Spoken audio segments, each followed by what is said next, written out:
காலையில காபி சாப்பிடுறதுக்கு எல்லாரும் வச்சுக்காங்களா? காலையில போண்டா வேற ஆறுது, அதுல ஈ வேற நிக்குது. ஒரு பையன் வர மாட்டானே.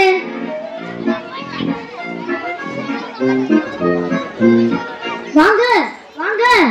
ஆஹா ஆஹா அண்ணே, நீங்க உண்மையிலே நல்லவர்னே. கடைக்கு வாரவங்கள ஒரு அன்பா ஆதரவா வாங்க வாங்கன்னு கூப்பிட்டு வியாபாரம் பண்ணுவீங்களே, நீங்க உண்மையிலே பெரிய பிசினஸ் மேக்னெட்னே. அன்புக்கு நான் அடிமனே. ஆனா அன்பாவது ஆட்டுக்குட்டியாவது தீப்பலகாரம் வாங்குறதுக்கு வாங்க இல்லாட்டி போங்கன்ற அர்த்தத்துல வாங்க வாங்கன்னு கூப்பிட்டேன். ஓ, அது அந்த வாங்க வாங்கவா? நான் கூட பாசத்தோட வாங்க வாங்கன்னு கூப்பிட்டீங்களோன்னு நினைச்சேன். ஆமா, நீ என்ன வெளியூரா? ஆமாண்ணே. எப்படி நீ கண்டுபிடிச்சீங்க? உங்களுக்கு அறிவு ரொம்ப கூர்மையா இருக்குனே. ஆமா, அது கூர்மையா இருக்கதான் எல்லாரும் குட்டிக்கிறாங்க. சரி, என்ன விஷயமா வந்திருக்க? அது ஒண்ணுமில்லனே, எனக்கு தங்க வீடு வேணும். கிடைக்குமானே? தங்க வீடு வேணுமா? இந்த ஊர்ல அப்படி வீடு ஒண்ணு இல்லையே. என்னனே இவ்வளவு பெரிய ஊரா இருக்கு, தங்க வீடு கிடைக்காதுன்னு எப்படினே? எவ்வளவு செலவானாலும் பரவாயில்லனே, நான் கொடுத்துறேனே. இங்க குடிசை வீடு, ஓட்டி வீடு, மாடி வீடு எல்லாம் இருக்கு. நீ தங்கத்துல வீடு வேணுமே? நீ என்ன அவ்வளோ பெரிய அப்பாட்டக்கரா? பாக்க பஞ்சத்துல அடிபட்ட பச்சோதி மாதிரி இருக்க. நான் தங்கத்துல வீடு கேட்கலனே, தங்கத்துக்கு வீடு வாடகை கிடைக்குமான்னு கேட்டேனே. நீ அப்படியே கேட்ட? தங்க வீடு வேணும் தங்க வீடு வேணும்னு கேட்ட. ஏண்டா கேட்கும் போது தெளிவா கேட்க முடியாதா? சரிண்ணே, தெளிவா சொல்றேனே. எனக்கு வாடகைக்கு வீடு வேணும்னே. அப்படியா? சரி, நீ எத்தனை வருஷம் இருக்க? படிச்சிருந்தாலே வீடு வாடகை கிடைக்குமா? ஆமா, கணக்கு சரியா தெரிஞ்சாதானே வாடகை கரெக்டா கணக்கா கொடுப்ப. கணக்கெல்லாம் எனக்கு கத்துப்படினே. அப்படியா? சரி, இந்த கணக்கை கரெக்டா சொன்னா வீடு பார்க்க போலாம். சரிண்ணே. நான் 100 ரூபாய்க்கு பஞ்சு வாங்கி 150 ரூபாய்க்கு வித்துட்டேன். எனக்கு லாபமா நஷ்டமா? என்ன பெருச்சாலி ஓடுதா?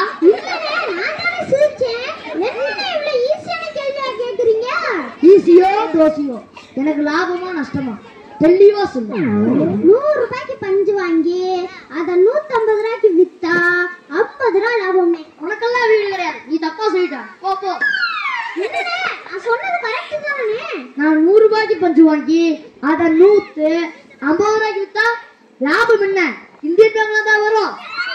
உனக்கெல்லாம் வீடு போட முடியாது. என்னனே இப்படி ஏடா கூடமா கேட்டா எப்படினே? சரினே, நானே போய் வீடு தேடி பாக்குறேனே. ஏய், என் கடைக்கு வந்துட்டு ஒண்ணு வியாபாரம் பண்ணா போனா ஊருக்குள்ள சொல்லி உனக்கு வீடு கிடைக்காம பண்ணிடு. ஐயோ வேணாம்னே. சரி, இந்த போண்டா எவ்வளவுனே? 6 ரூபாய். என்னனே 6 ரூபாய்க்கு 6 ரூபாய்ன்றீங்க? 6 போனதுனாலதான் அது 6 ரூபாய், இல்லனா 10 ரூபாய். சரினே, சொல்லி கொடுங்கனே. நோ, இங்க ஒன்லி வியாபாரம். போண்டா எப்படி போடுறது, கடை எப்படி போடுறதுன்னு சொல்லி கொடுக்க நான் என்ன பலகார பள்ளிக்கூடமா நடத்துறேன்? இது டீ கடை. அது விலையை குறைச்சு சொல்லி கொடுங்கனே. குறைச்சா வாங்கிக்கிறியா? ஆமாண்ணே. அப்படியா?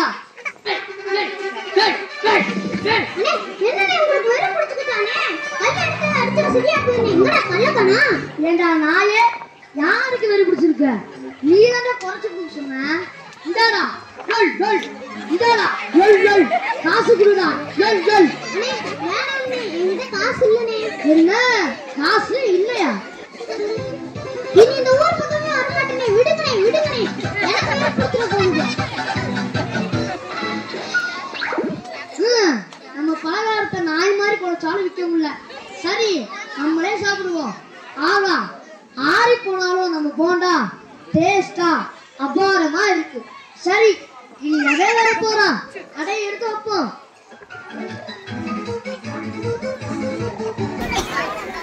சொல்லுங்க, உங்களுக்கு நான் என்ன பண்ணணும்? இல்ல இல்ல, உங்களுக்கு நான் என்ன பண்ணணும்? அட இல்லப்பா, உங்களுக்கு உடம்புக்கு என்ன பண்ணுது?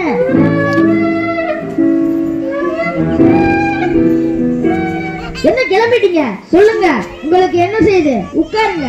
இல்ல, டாக்டர் வைத்திய சாமின்னு போர்டு போட்டுருந்துச்சு. மனநல மருத்துவரா இல்ல பொது மருத்துவரா பாத்துட்டு வரேன். இல்ல, நான் பைத்திய டாக்டர் இல்ல. இல்ல, நான் பைத்தியக்கார டாக்டர் இல்ல. நோ நோ நோ, நான் பைத்திய டாக்டர் இல்ல. சார், கொஞ்சம் தெளிவா சொல்லுங்க சார். நீங்க நல்ல டாக்டர் தானே? ஆமா சார், சொல்லுங்க, உங்களுக்கு உடம்புக்கு என்ன? சார், ஒரே ஒரு போண்டா சாப்பிட்டேன், அது என் உடம்பையே போட்டு பாக்குது சார். வயிற்றுக்குள்ள யாரோ பானை வெடிக்க விடுற மாதிரி தப்பு தும்முங்குது சார். காதுக்குள்ள கருமடு சுத்துற மாதிரி கொய்த்து சத்தம் இருக்கிற மாதிரி இருக்கு சார். அப்புறம் ஒரே அரிப்பு சார். இப்படி பிடியில் வாசிக்கலாம் போலவே இருக்கு. ஏன் கண்டதா வாங்கி சாப்பிடுறீங்க? இல்ல சார், நானே செஞ்சு நானே சாப்பிட்டேன், அதுதான் இப்படி ஆயிடுச்சு. ஓ அப்படியா? இந்தாங்க 200 ரூபா. உடனே போய் ஊருக்குள்ள எல்லாத்துக்கும் இந்த போண்டாவை கொடுங்க, நானும் கொஞ்சம் பழச்சுக்கிறேன். சார், அப்ப ஏன் கதி? உங்களுக்கு ஃப்ரீயா வைத்தியம் பாக்குறேன். இந்தாங்க, எல்லாம் சரியாயிரும். இந்த மருந்தை சாப்பிடுங்க. ஐயோ, இதை சாப்பிடாதீங்க, இது பேப்பருங்க.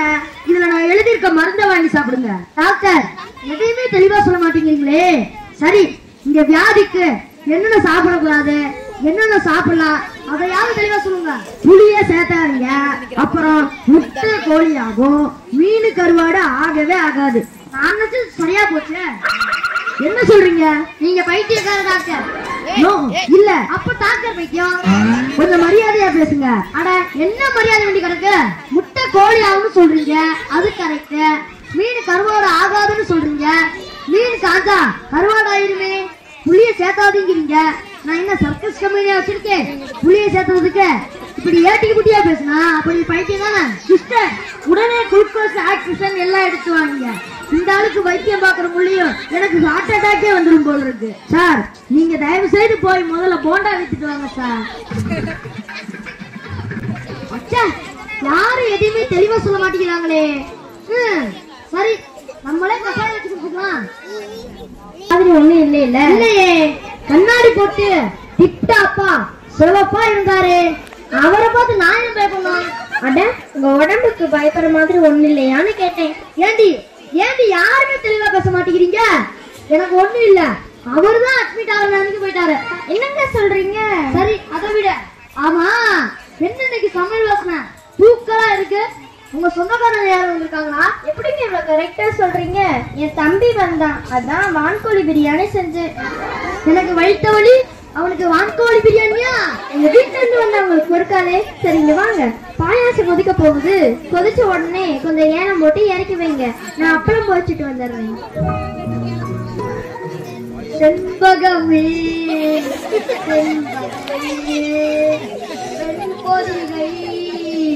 சந்தானமே, பாயாசம் வருதாரா? பாயாசம் 2 தரம், பாயாசம் 3 தரம்.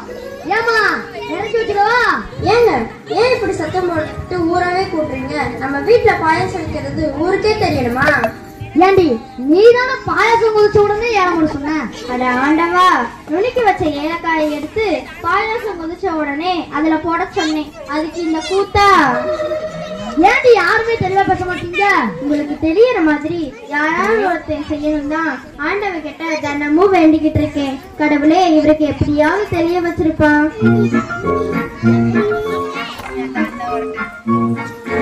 வணக்கம் மாமா. என்ன, நல்லா இருக்கீங்களா? மாப்ள, நான் ரொம்ப தெளிவா இருக்கேன். உங்க அக்காவுக்கு தான் கொஞ்சம் கலங்கிருக்கு.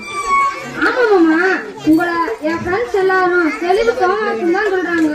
அப்புறம் மாமா, டீக்கடையெல்லாம் எப்படி ஓடுது? என்ன ஓடுதா? இல்லையே மாப்ள, நாளைக்கு கூட அதே இடத்துல இருந்துச்சு. இது நம்ம பார்த்துட்டு வரேன். அட, அது இல்ல மாமா, டீ கடையில வியாபாரம் எப்படி ஓடுதுன்னு கேட்டேன். நீயாவது கொஞ்சம் தெளிவா பேச மாப்ள. இப்படியே தாண்டா, எப்ப பார்த்தாலும் தெளிவா சொல்லுன்னு நம்மள குழப்பிக்கிட்டே இருப்பாரு. சரி, இப்ப தெளிவா புரியற மாதிரி சொல்றேன். இலை போட்டிருக்கேன், சாப்பிடுவாங்க. டேய் வாடா தம்பி. ஏண்டி, இலையை எப்படி சாப்பிடுறது? உன் தம்பி வேற வந்திருக்கான், சாப்பாடு சாப்பிட சொல்றீ? ஐயோ, சாப்பாடு போடத்தான் இலைய போட்டிருக்கேன். இவர் தெரிஞ்சுக்கிட்டே பேசுறாரா, தெரியாம குழப்புறாரா, ஒண்ணுமே புரியல. என்னைக்குதான் தெரிஞ்சு வரும். டேய், நீ வாடா சாப்பிடலாம். ஏண்டி, நீங்க எல்லாரும் மொட்டை மொட்டையா பேசிட்டு என்ன கூட சொல்றீங்களா? சரி, இப்ப சாப்பிட வாங்க. இப்படியே ஏட்டிக்கு முட்டிக்கா பேசி பேசி எங்க போய் முடிய போகுதோ தெரியல. நான் தெளிவா இருக்கேன், என்ன யாரும் ஒண்ணும் செய்ய முடியாது. என்ன மாப்பிள்ள சொல்ற? ஆப்பு மாமா. என்ன மாப்பிள்ள சொல்ற? இல்ல மாமா, ஆப்பு மாமான்றத ஆப்பு மாமான்னு சொல்லிட்டேன் மாமா. சரிவா, சாப்பிடலாம். சார் வந்து சொல்லுங்க, சேவிங்ஸ் ஏதாவது பண்ணணுமா? ஓ, இன்னையே சலூன் கடையில வச்சிருக்கீங்களா? பரவாயில்லையே. நான் காலையிலே சேவிங் பண்ணிட்டேன். என்ன சொல்றீங்க? நீங்களும் சேவிங் பண்ணணுமான்னு கேட்டீங்க, நான் காலையிலே பண்ணிட்டேனே. சபா, காலையிலேவா? ஆமா சார், காலையில சேவிங் பண்ணேன். பாருங்க சார், சேவிங் இல்ல சார், சேவிங்ஸ். சேவிங்ஸ்னா சேமிப்பு சார். ஓ, அப்படி தெளிவா சொல்லுங்க சார். சரி சரி, இப்போ உங்களுக்கு என்ன வேணும்? இங்க தங்கநகையின் பேர்ல கடன் தர்றவங்க போர்டு போட்டுருச்சு, அதுதான் வந்து. ஓ அப்படியா? எத்தனை பவுன் இருக்கு? அது எத்தனை வேணாலும் வச்சுக்கலாம் சார். விவரமா சொன்னா தானே நான் ஏதாவது செய்ய முடியும். சரி, ஒரு பேப்பர் தாங்க சார். இந்தாங்க. 5 பவுன் தங்க நெக்லஸ். இந்தாங்க. என்னங்க இது? சார், தங்க நகையோட பேர் சார். இதை வச்சு நான் என்ன பண்றது? நகையை கொடுங்க சார். என்ன சார், தங்க நகையின் பேர்ல பணம் தர்றோம்னு எழுதி போட்டிருக்கீங்க. இப்ப தங்க நகையோட பேரை தெளிவா எழுதி கொடுத்துருக்கேன். பவுனுக்கு 10,000னா 50,000 கொடுங்க. என்ன விளையாடுறீங்களா? எனக்கு நிறைய வேலை இருக்கு, நீங்க போயிட்டு வாங்க. என்ன சார் இது, பேங்க் வந்த கஸ்டமரா இப்படி விரட்டுறீங்க? சார், புரியாம பேசுறீங்க. தங்க நகையை கொண்டு வந்தா இடம் பார்த்து பவுனுக்கு 10,000 தருவோம். போய் பேப்பர்ல எழுதி கொடுத்தா கொடுக்க முடியுமா? போங்க சார், வேலை இருக்கு. வெளியில இருக்க போர்டுல இவ்வளவு தெளிவா எழுதலையே. தங்க நகையின் பேரில் தான் போட்டிருக்க, இங்க வந்தா கடன் தர மாட்டேங்கிறீங்க. நீங்க மக்களை ஏமாத்துறீங்க சார். நான் போக மாட்டேன் சார். 50,000 பணம் வாங்க. ஓ சரி, இந்தாங்க உங்க தங்க நகை, போயிட்டு வாங்க. சார், 5 பவுன் தங்க நகை கொடுத்தேன், நீங்க கடன் தர மாட்டேங்கிறீங்க. இதெல்லாம் முடியாது சார், நீங்க பணம் கொடுங்க. ஓ சரி, கடன் தரேன். இந்தாங்க, இந்த பேப்பர்ல கையெழுத்து போடுங்க. 50,000 பணம் தரேன். சார், உங்க நேர்மை எனக்கு ரொம்ப பிடிச்சிருக்கு சார். இந்தாங்க இந்தாங்க, 50,000 கடன் கொடுத்தாச்சு. சார், மாசம் மாசம் கரெக்டா வட்டி கொடுத்துடணும், சரியா? வட்டியா? போர்டுல அப்படி ஒண்ணு எழுதி போடலையே. இப்ப திடீர்னு இப்படி சொல்றீங்க? அதெல்லாம் முடியாது சார். சார் சார், என்ன சார் பேப்பர் கொடுத்து ஏமாந்தீங்க? நல்லா பாருங்க, அதுல 50,000 பணம்னு இருக்கும். உங்களுக்கு 50,000 கடன் கொடுத்து கையெழுத்து வாங்கியாச்சு. நீங்க 6 மாசத்துக்குள்ள அசலும் வட்டி கட்டணும். நம்ம கொஞ்சம் ஓவரா போயிட்டோமோ? சார், இது 50,000 கடன் போட்டிருக்க, இதுக்கு எப்படி சார் வட்டி கட்டுங்க? நீங்க கொடுத்த தங்க நெக்லஸ் பேர்ல தான் பணம் கொடுத்துருக்கீங்க. கடனை கொஞ்சம் கொஞ்சமா கட்டுங்க. சார் சார், நான் தெரியாம செஞ்சுட்டேன். இந்தாங்க சார், எனக்கு 50,000 கடன் வேண்டாம். அந்த கையெழுத்து போட்ட பேப்பர் கொடுத்துருங்க சார். நான் கொடுத்த கடனை முடிச்சிட்டு இந்த பேப்பர் எல்லாத்தையும் வாங்கிக்கோங்க. இப்போ போயிட்டு வாங்க. சார் சார், கொஞ்சம் தெளிவா சொல்லுங்க சார். உண்மையிலே நான் 50,000 கடன் வாங்கவே இல்லையே சார். இப்பதானே கொடுத்தேன். சார் வணக்கம். மாமா, என்ன மாமா இங்க இருக்கீங்க? சேகர், இவர் உங்க மாமாவா? ரொம்ப தெளிவா பேசி ஒரு பேப்பரை வச்சு 50,000 கடன் வாங்கியிருக்காரு. மாமா, என்ன மாமா இதெல்லாம்? அக்காவுக்கு தெரிஞ்சா என்ன ஆகும்? மாப்பிள்ள, நான் கடையை வாங்கினா இல்லையான்னு எனக்கே குழப்பமா இருக்கு மாப்பிள்ள. சேகர், இவர் உங்க மாமா தானே? ஆமா சார். விட்டு அழுதுருவாரு போல இருக்கு. நான் அவசரமா வெளியே போறேன். இந்த பேப்பர் எல்லாத்தையும் உங்க மாமாட்ட போடு. திக்கும் காட்டிட்டு இருக்கிற உங்க மாமா தெளிவாயிருவாரு. நம்ம ஈவினிங் பார்க்கலாம். Okay sir. இவரு உன் ஃப்ரெண்டா? ஆமா மாமா. மாப்பிள்ள, மேதாவி மாதிரி நான் எல்லாத்தையும் தெளிவா பேசணும்னு சொன்னேன். கொஞ்ச நேரத்துல இவரு எனக்கு கொலை நடந்து வச்சிட்டாரு. வீட்டுக்கு வா, எல்லாத்தையும் சொல்றேன். ஆனா ஒண்ணு மட்டும் தெளிவா சொல்றீங்க, இனி யாருக்கிட்டையும் கொஞ்சம் தெளிவா சொல்லுங்கன்னு கேட்க மாட்டேன். சூழ்நிலையை பார்த்து அவங்க சொல்றத புரிஞ்சுக்குவேன். ஏன்னா இப்ப உண்மையிலேயே நான் ரொம்ப தெளிவா இருக்கேன். வா போலாம்.